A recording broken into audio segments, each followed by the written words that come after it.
নন্দন এবং বিশেষ করে জৈন মন্দিরের আজকে যে মানস্তম্ভ উদ্ঘাটিত হলো, তাদের পবিত্র জায়গা, আমি নিজেকে ধন্য মনে করছি।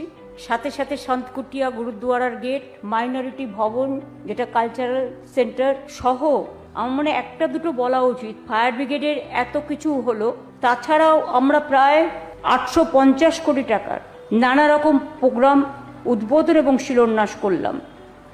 12.5 লক্ষ সাইকেলও ছেলেমেয়েরা আজ থেকে পেতে শুরু করবে। এছাড়াও 14টি প্রকল্প উদ্বোধন হলো, অনেক উদ্বাস্তু কলোনিকে স্বীকৃতি দেওয়া হলো, মাদার অ্যান্ড চাইল্ড হাব তৈরি করা হলো, কিছু কিছু বলছি আমি। এছাড়াও রামপুরহাট মেডিকেল কলেজে মাতৃ ও শিশু হাব, সুস্বাস্থ্য কেন্দ্র, তারপরে ফুরফুরা শরীফের যে 100 বেডের হসপিটাল সেটাও আজকে উদ্বোধন হয়ে গেল। ডায়মন্ড হারবারেও মাদার অ্যান্ড চাইল্ড হাব যেটা হসপিটাল হয়।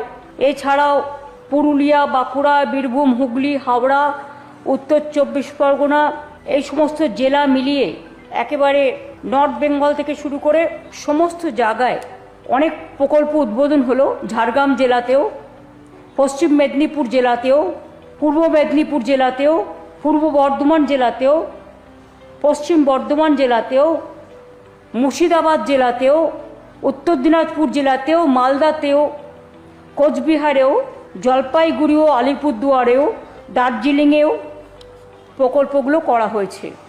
গোসাবা গ্রামীণ হাসপাতালের নতুন ইমক কেন্দ্র মাদার ও চাইল্ডদের জন্য, বাঁকুড়াতে দ্বারকেশ্বরের নদীর ওপরে নতুন সেতু, 120টি নতুন সিএনজি বাস, ভাঙড়ে কলকাতা পুলিশের বিজয়গঞ্জ বাজার থানা, হাওড়ার উলুবেড়িয়ায় থানার নতুন ভবন, টালিগঞ্জ ফায়ার স্টেশন এবং রাজ্য জুড়ে 100টি ফায়ার ব্রাইক।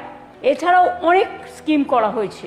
মালদা টাউনে আন্ডারগ্রাউন্ড কেবল দেওয়া হচ্ছে, এগুলো ডেভেলপ করছে ইন্টারন্যাশনাল সেন্টার হিসেবে।